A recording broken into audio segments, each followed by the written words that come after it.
What's up, everybody, and welcome back. I said that I was going to be back soon, and we've got a very special show today with a guy that had played in the NFL for a very long time, one of my buddies and former teammates, also Super Bowl champion, Chase Daniel. But before we get to him, let me do a little quick bit of business. This program is brought to you by Scott Vicknair Injury Lawyers. Have you been injured in any kind of accident, car, truck, 18-wheeler, or hurt offshore? Scott Vicknair handles it all. Give them a call, y'all, at 504-500-1111 for a free consultation. Yes, free consultation. They always fight for the win. We got a lot of things going on. The Saints are on a little bit of a win streak, obviously 2 in a row. They're sitting at first place in the NFC South. So things are looking up. The offense has played better. The scrutiny on Pete Carmichael and Derek Carr and the offensive line has kind of settled a little bit. But who better to join me today and give his insight on what's going on with our guys than Mr. Chase Daniel. What's up, man? How's it going? Good morning. Look, 2 San Diego guys hanging out in their offices. Life is good. We're retirees, but we're still kind of working a little bit. How's everything going, man? It's good. It's good. Yeah, you're just right down the road, man. I should have just came over to your house so we wouldn't have to do this camera. And it's sunny outside. It's 9 a.m. on a Friday. Kids are in school. We're vibing. It's good, man. Thanks for having me on the show. Yeah, for sure. Man, I obviously we were teammates in New Orleans for a couple of years and you know, to get to know you a little bit when we were playing together and then kind of follow your journey. Just the first question, even before we get into the Saints stuff, is how is retirement for you? How has the transition been? Obviously, you're working, but how is life? Yeah, life's good. Look, and I'm not officially ready. If somebody comes calling in playoff time, like I'm staying in shape a little bit just in case. But this new phase of life has been interesting because I tell everyone, look, I've been doing, and same with you, like you did it forever. 22 years, right? 4 in high school, 4 in college, 14 in the pros. And all I've known is football. And so you're so programmed into finding out and figuring out like only what matters during football season. And it's like what your whole life evolves around. And we're so much more than just football players, as you well know. We have hobbies, interests, and stuff like that. And so for me, my interest was always getting into media. And I wasn't really sure what that, had in store for me, but I started doing it last year, working for NFL Network while I was still an active player. So I did the Monday night post-game show for Monday Night Football while I was still quarterbacking with the Chargers, and it was interesting and it was awesome. And people were like, hey, you're either going to hate it or you're either going to love it. And I ended up loving it because it's the closest thing, like live TV, like, you know, it's the closest rush to running out of the tunnel because you're actually talking about the game that you love. You have all these stories that you want to tell people. I have 14 years of knowledge in my head from all different types of offenses, bad teams, good teams, Super Bowl winning teams. And so for me to actually go out there and do that last year, that was awesome. And then this year came up and I wasn't sure I wanted to play or not. I was up and down. We were praying with it with my wife, and this sort of media thing presented itself. And I have a podcast called Chasing It with Trey Wingo, who's an OG of the game, used to run NFL Live forever. I'm doing a bunch of work for The Athletic, which is now owned by the New York Times. So we're doing a podcast about quarterback play, really deep in the weeds stuff called In the Pocket. Yep. I'm also, what I'm probably most passionate about is these quarterback breakdowns that I'm doing on YouTube. And we've done a couple with Derek Carr. Drew Brees just joined me with one because he's right down the road. He came over and we dissected the offense. But that's a way for me to really use what I've learned for 14 years about the position of quarterback and offenses and really just try to dumb it down for people to understand in a way that makes sense. And then we're also doing probably my most high profile job would be NFL Network. So I'm an anchor, or I'm a host analyst on NFL Total Access on Fridays up in LA, live studio show. So I'm keeping busy. And honestly, I tell everyone, I swear I'm more busy now than when I was playing because we have 3 kids, 6, 3.5, 2. I'm doing drop-offs. I'm packing lunches. I'm going to get them. We're doing story time. We're doing bedtime. I'm doing all this media stuff. So it's been really, really cool to actually be able to just enjoy life for a little bit. Yeah. Yeah, well, look, I've been there. I've got the 3 kids. I understand how life is and how busy you are, making sure that you're as present as you can be, because obviously when we played, our schedule was way different and we weren't able to have that freedom and that flexibility. You mentioned working with NFL Network last year, like that was such a blessing that you happened to be with the Chargers, right? Because if Yeah. you're not with the Chargers or the Rams, you're probably not in the position to be able to have that type of job and really spring you forward, because you were Yeah. so great on TV last year. It was a necessary thing for them to be like, okay, we need to sign this guy for real and make sure that he's a part of our team. I like the quarterback breakdowns. I don't like them. I love them. I watch them, and it's even a guy that played as long as I did. Watching you guys, and specifically the one you did with Drew, it's like, man, I'm actually still learning things from a quarterback's perspective. So if I'm still learning, I can imagine that when a fan tunes in and they watch your show, they're going to get so much information, because it's so easy for somebody to watch the game and be like, you know what, Derek Carr stinks. Yeah. But when you really break it down, okay, he might not have made the plays that you thought he should have made, but why? And you guys are really diving into the why. And for me, all season, it has never been Derek Carr sucks. Like I understand enough about football to know that he's not a bad player. I think some of the things that were going on around him, and specifically up front with the offensive line play, I think that kind of put a damper on a lot of the things that they wanted to do offensively. And it even extends to Pete Carmichael, the play caller. Obviously, we'll get into him in a little bit, but it's hard for a play caller to call plays if your offensive line can't protect. It's hard for a play caller to call plays if your offensive line can't be physical in the run game and get you positive plays on first and second down. So being able to see it from the quarterback's perspective in the breakdowns, and I even jump over and watch JT O'Sullivan sometimes. Yeah. Like, I feel like you're a little more positive on yours, Positive. and JT is like, I'm going to give you some of the positive, but I'm going to also show you why the things that don't work don't. And so it's kind of a good balancing act, being able to jump over and get the information. That's one of the things I love about doing these types of shows or watching your show or other shows, is because it's a constant learning thing. And as frustrated as you might be on a Sunday when you're watching, when you tune in on a Wednesday or a Thursday and you watch it back, it's like, okay, maybe it's not as bad as we think. And that, I feel like that's one of the things that Sean always said, like, after a win, it's probably not as good as you think. And after a loss, it's usually not as bad as you think. Exactly right. But W's and L's are the things that matter most. So the Derek Carr, the last week's performance, the thing that stands out to me the most. Now, I think he played well. I think our offensive line is finding its way. I mean, and you notice I still say we. Like, that's just, I'm programmed that way. Hey, we won a Super Bowl together, bro. We walked together forever. For sure. But it's to me, it's when the offensive line is on point, I think it makes everybody else's job, and specifically the quarterback's job, easier. They figured something out. They've had a lot of injuries, obviously. They figured something out. But talk to the fans a little bit about protection, not specific protections, but being protected and how that makes a quarterback's job easier.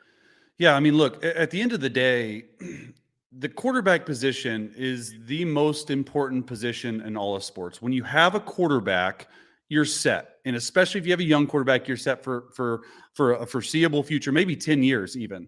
And so that's the hardest thing about this sport, is actually when these GMs and these talent evaluators go in and they actually evaluate quarterbacks, it's a swing and miss, man. Like just look at Brock Purdy, right? He's the last pick in the draft, and there's first rounders that he's out playing. So it's a crapshoot. But when you have that quarterback, the most important thing for that quarterback is keeping him upright and keeping him away from all the mess and jumbledness. Because the biggest thing for me, like when I look at defensive stats, I really look at defensive pressures. I don't even care about defensive sacks. Like, sacks are great. That's what get these guys paid. But at the end of the day, if you can have a really high pressure percentage on a quarterback, it makes him get rid of the ball maybe a hair earlier. And so what I've seen at least the last 2 weeks from the Saints, especially the offensive line play, is they're giving him that extra half second. They're giving Carr that extra half second. And people that don't know quarterbacking in football, the extra half second equates to like 5 extra yards on a receiver's route to where these deeper developing routes can come open. And so a lot of people the first few weeks of the season were like, well, why is Carr checking it down so fast? He's not letting these plays develop downfield. He's a check down Charlie is what we like to call him. And I would say to that, like, he's just trying to mitigate these negative plays from happening when maybe the offensive line wasn't playing as well in the first 5-6 games, if that makes sense. Yeah. And another thing that I really noticed within this offense that has changed maybe the last 3 weeks is they're starting to get Taysom Hill more involved. And I don't know, I haven't been following along that long, really the past like 4 or 5 games, but I don't know why Taysom wasn't a bigger part of the offense from the beginning of the season, because he's like the jackknife, right? He's like the jack of all trades where he can go in. He presents such problems for a defensive coordinators because you don't know how to treat him. Is he a quarterback? Is he going to throw the ball? Is he a running back? Is he a tight end when his main so I think like getting him 12 to 14 snaps a game has really helped the offense overall. And then also, like, to be completely honest, getting Shaheed more involved because he is your playmaker right now. Like, Olave's coming on, had a good game, but like if you saw a couple of these last few games, if Derek Carr needs a play on like a big third down, he's just saying, hey, Shaheed, just go deep, man. Like, let's just roll. And so I think confidence is a really big thing at quarterback. And it can really elevate the offense's performance. If a quarterback's confident because he feels like he's seeing the field well, it'll really elevate an offensive performance. And I think that's what Carr has these last few weeks, especially with Pete Carmichael and everyone involved. And so, it'll be interesting to see this because they have a tough test coming up in Minnesota. In Minnesota, they better have some hot answers because Minnesota pressures like 60% of the time. They are by far and away the number one blitzing team in the NFL on defense. So it's going to be interesting to see what their plan is moving forward. For sure. I mean, Minnesota is a team that I think once Kirk Cousins went down, and even before that, when Justin Jefferson went down, people were kind of already writing them off. Cousins tears his Achilles, and then here we go. We're starting a rookie quarterback and Jaron. What's Jaron's last name? Jaren Hall last week, and he wasn't playing bad early in that game, but obviously he goes down, and then in comes Josh Dobbs, a guy that was a spot starter with the Cardinals a couple weeks before, and then obviously had a pretty good game the week before for the Cardinals. He had three touchdowns in that game, and so I know how incredible it is what he did last week, being able to come into the game, no reps in practice, which means he has never heard the play call in his helmet, which also means he's never done anything in the huddle with his group that he's on the field with, also meaning he's never thrown the ball to these receivers. Like, he might have done routes on air or something like that with the receivers, but the fact that he was thrown into the fire, live bullets flying, an important game, obviously, as they all are, but to be able to do what he did, have the amount of adversity, I watched that breakdown of yours as well, have the adversity that he had early in the game, and to kind of respond the way that he did. Talk a little bit about how difficult it was what he did and how amazing it was that this just to be able to do what he did.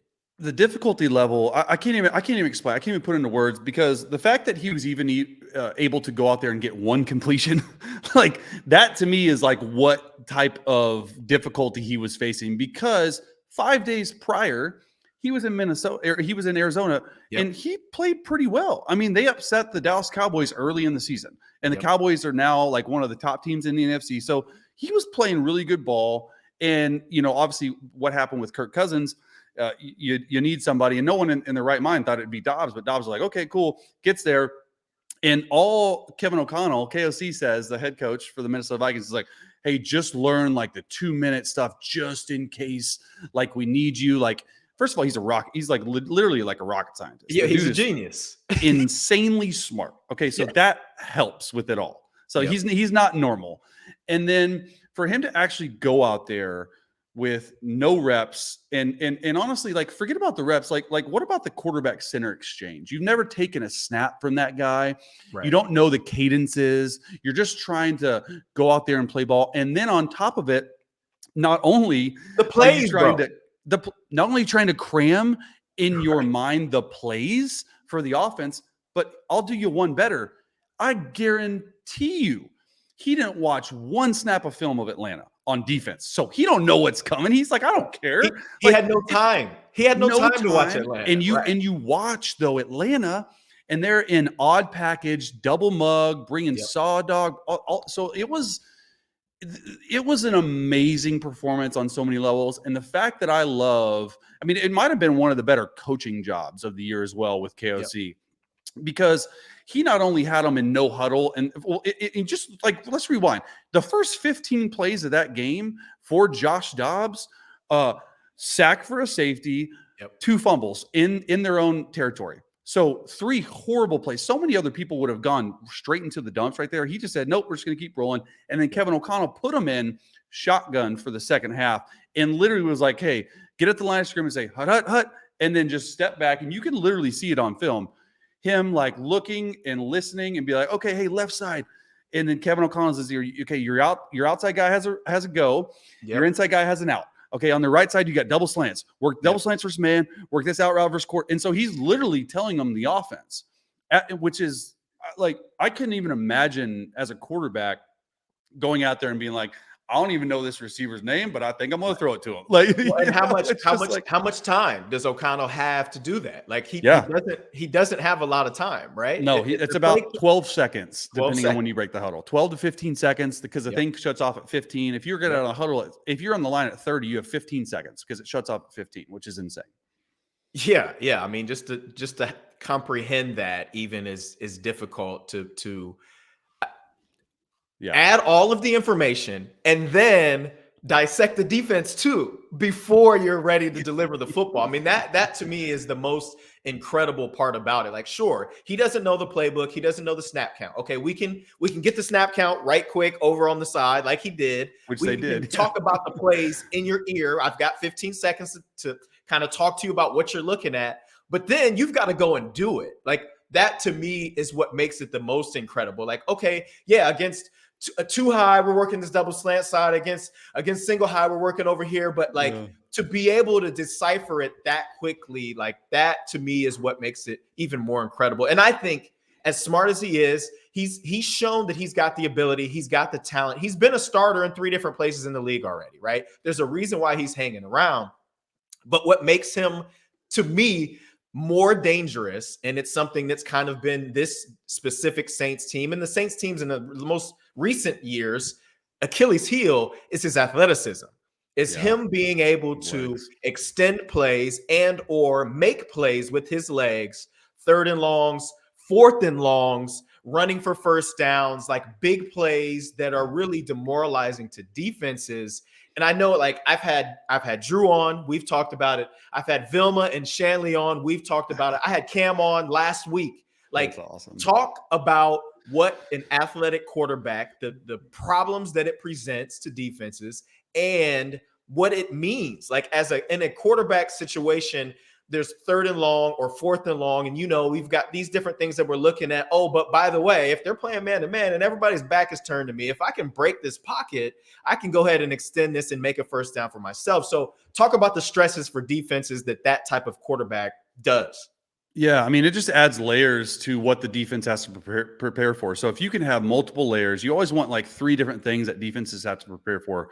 Run game, play action game, and maybe screen game, right? If you can add a 4th and quarterback run game like that, like Lamar Jackson, or even like people don't understand, like Patrick Mahomes, everyone thinks that offense is struggling, which points per game wise it is. He's top 5 in passing yards, top 5 in scoring, and then also he's leading yards per rush in the NFL. He's the leader, not Lamar Jackson, yards per rush. So you don't even have to be super athletic. You just have to pick and choose when things break down to actually step up, like B gap step up or C gap get out on the run. Like, that just brings a whole nother dimension. Not only, And I would go a step further deeper. Not only does it help with extending plays, right? But also it makes the defense cover longer, right? Yep. So I don't care about if you're going to actually get on the edge and run, like that's great. But where Mahomes is so good at, and where Josh Dobbs was so good at this last game, is he's getting out of the pocket.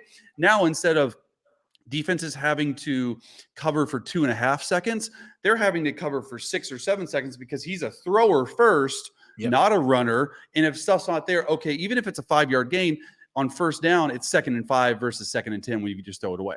Yeah. So it brings a whole nother layer. And that's what honestly defenses hate. Like a lot of people don't like, oh, let's just go out there and make sure that he stays in the pocket. Like there's a few quarterbacks like that. And when you don't expect it from guys like Josh Dobbs, it's really hard to make in-game adjustments to stop it. So, okay. So why don't we see more of that from Derek Carr? Like that, I feel like that is a spot that I feel like he's athletic enough to be able to get out and extend plays. And like you said, be a thrower first. But I also feel like we've seen it a couple of times during this season. He's tucked the ball down and run for big first downs. Like, why don't we see a little more of that? Because sometimes to me, I see he gets a little antsy in the pocket, and it's like, let me go ahead and get rid of it, when there might be a running lane somewhere in there where an incompletion or a negative play could turn out to be a gain of 3 or 4 or maybe even more. Why don't we see more of that? Well, it's just like Drew was when he played there. Like Drew never ran a lot. Like it picked and choose, but Drew would also just be like, his whole thing, and I think Derek's whole thing is like, I just want to mitigate the risk of a bad play. Like, I don't care about maybe getting 5 yards and getting hit or something, but I'd almost rather throw it away if something's not there rather than take a sack. So he's been pretty good at that. And some quarterbacks are just different, right? Some feel like they really do enjoy running and actually trying to extend. Maybe he just feels like maybe he's older in his career and he just doesn't feel like he needs to do that. But I will say any quarterback that can, I think should. And I'm not saying this is how you should play the game, but I think he's so much more at this point in his career, a pocket passer. And as you well know, the Saints have some of the best quick game answers in the league. Like they throw a lot of quick game, a lot of block them up shot play action, a lot of screen game.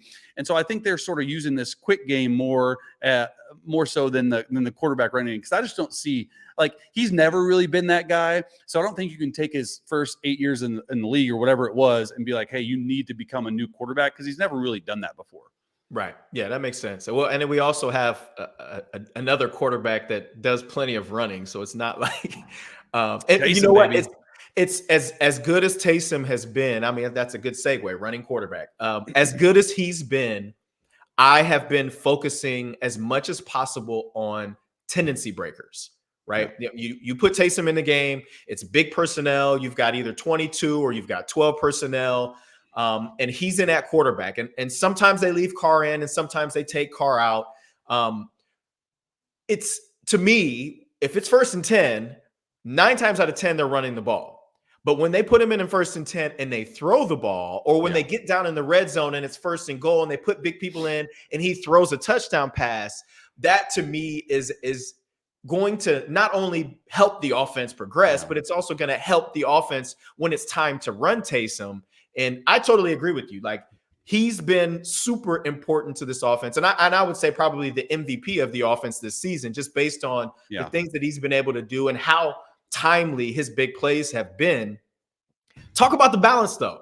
Like, as a quarterback, if you're the guy, and I know you're close with Drew, and I'm sure Drew had a really good relationship with Taysom, but it's got to feel some type of way when you're the guy, you're making all the money, but then they're taking you out to put this other guy in, even though he is a great player. Like, how do you think that is, not necessarily morale wise, but it's got to be difficult. And I want to get your perspective on that. If you were Derek Carr and we're taking, we're putting you at wide receiver or we're putting you on the sideline in clutch situations, like how do you think that has worked? And how good of a job do you think Pete Carmichael has done of kind of navigating that situation? Yeah, look, at the beginning of the year, you didn't see him a lot. And so I just think that every quarterback is different in terms of that. I knew Drew has told me at the end of his career when Taysom was there, he was like, hey, look, I don't love coming out of the game, but Taysom brings a different kind of juice to that offense. So 10 to 12 snaps a game, so what? All right, let's get him rolling.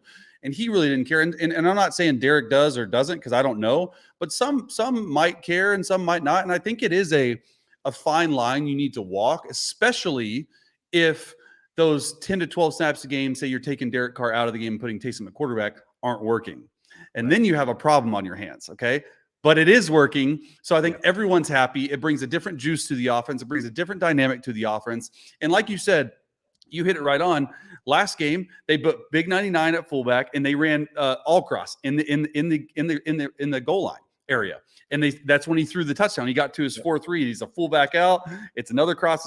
He hit the back cross, Juwan Johnson, the back corner of the end zone. It was wide open. Right. 1st and 10. They think you're going to run the ball. Like, that's the type of stuff that I like. And I think that they found something moving forward. So to be completely honest with you, even if Derek Carr doesn't love it, like, they're going to continue to do it because it makes their offense better. Yeah, I agree. I mean, I have throughout this season said I don't feel like Taysom Hill should be the most targeted receiver, but I do feel like he should be in the tops as far as touches goes in the games, if that makes sense, right? Yes, like, it does. 100%. We've got talent on the outside, and that kind of we're going to stay with Pete Carmichael on this, as well as the skill group. How hard of a job is it to have so many mouths to feed? Like, I feel like this offense is probably has the most talent since our like really, really good offenses back in 09 and 10 and 11. Like, how tough of a job is that for Pete to be able to not just call the right plays, but to try to keep everybody fed and satisfied? I mean, I remember being in those meetings and being like, okay, this could be my week. It might not be my week, but I'm going to do whatever it takes. And I know that I've got a guy in Drew that whoever's supposed to get the ball in that given play is going to get it. You know what I mean? So talk about that and how tough that's got to be. Well, guys nowadays aren't like you, and aren't like Meacham, and aren't like Devery, and aren't like Jimmy Graham, and all those Marcus Colston, like all those guys, because our group was special in the fact that, like, anyone on any given game could go off and no one cared. No one else cared about it. Just did not, it never came up. Okay. And I'm not saying these receivers are like that, but you got Shaheed, Olave, and Mike Thomas. Like, you got a really good receiver group, Jimmy Graham, Kamara, Taysom. And so it's hard to tell what the mood of that offense is in that room, but you got to imagine, like, Pete's probably, I mean, he's been there since 06, right? So a very long time, almost 20 years. And so he's always just been used to guys not really caring. So I can't imagine in his head, he's losing sleep over, hey, I need to get Mike Thomas 6 touches. I need to get Shaheed 8 touches. I need to get, stuff like that. But what I do think is he's doing the best job that he knows how to do. And I think they're getting into a rhythm. And I think these guys are starting to understand that. And honestly, as you know, if you were able to go out there and be successful with the touches that you got, you probably got more touches, right? So these guys, it's a business where you need to go out there and prove it every week. And I don't care if you're a first round pick. I don't care if you're an undrafted free agent. Like, you got to go out there and prove it. If you prove it, you're going to get more opportunities to go out there and ball out. Yeah. No, I agree. And I think they've got I don't think the group is good. I think that the group of skill guys is great. I mean, I think from top to bottom, if you look at the rest of the league, if you're taking running backs, wide receivers, and tight ends, I'm picking our group over anybody's group. And that's including the Bengals and, like, the teams that have these dudes at receiver. Like, I feel like we got some dudes too. They might not have put up the numbers because we're running a little bit different offensively.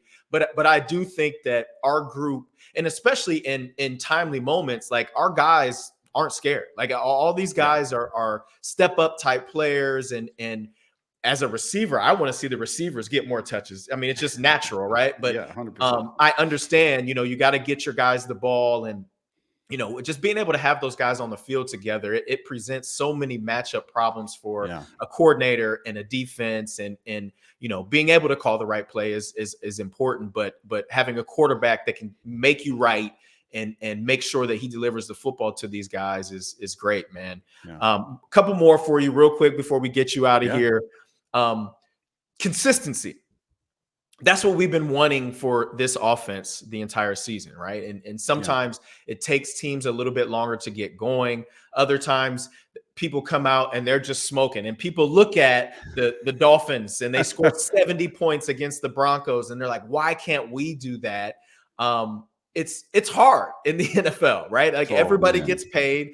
The defensive coordinators are the best in the world, like at what they do. So Yeah. it's hard sometimes. What do you think is the most important factor for this team moving forward as far as consistency offensively goes? Is it establishing a run game? Is it protecting Carr? Is it the offensive line in general? Is it Derek Carr himself? Is it Pete Carmichael? Is it a combination of all those things? Like, what do you think is the most important part for this offense to get going? You said it all, man. It's consistency within all parts of the group. And honestly, what's not lost upon me, and I want other people to understand this, is sometimes it takes 6, 7, 8 games to find your identity as an offense. Like truly, like some offenses just flourish later on in the season, especially with a new quarterback at the helm. He probably sees things differently than every other quarterback that had been there. And so it just takes a little bit of time, and you're starting to see this consistent manner moving forward. But what I want to see is I just want to see Shaheed get 10 to 12 touches a game. I want to see Taysom Hill at quarterback 10 to 12 times a game. I want to see the run game succeed. And I want to see, most importantly, I think out of all those things, it's got to be the offensive line play. And not only from a drop back perspective, but also a play action perspective, a 5-man protection perspective, 6-man protection. They run a lot of 8-man protection, screens, just all that in general. I really want to see them step up because, as you well know, the game starts in the trenches. If they can play well down the stretch, I think this game against Minnesota coming up will be a really big test to figure out, like, protection-wise, how we can hold up. But I'm looking forward to it. Like, you guys are in first place in the South, right? Like, and so all this doom and gloom 2 weeks ago that I was seeing and hearing from Saints fans, I'm like, dude, you're still first place. Like, you're still going to host if you finish this day, you're hosting a playoff game. Like, come on, bro. Like, what are we doing? And so I just think it's got to be consistent with all those facets moving forward. Yeah, for sure. I agree.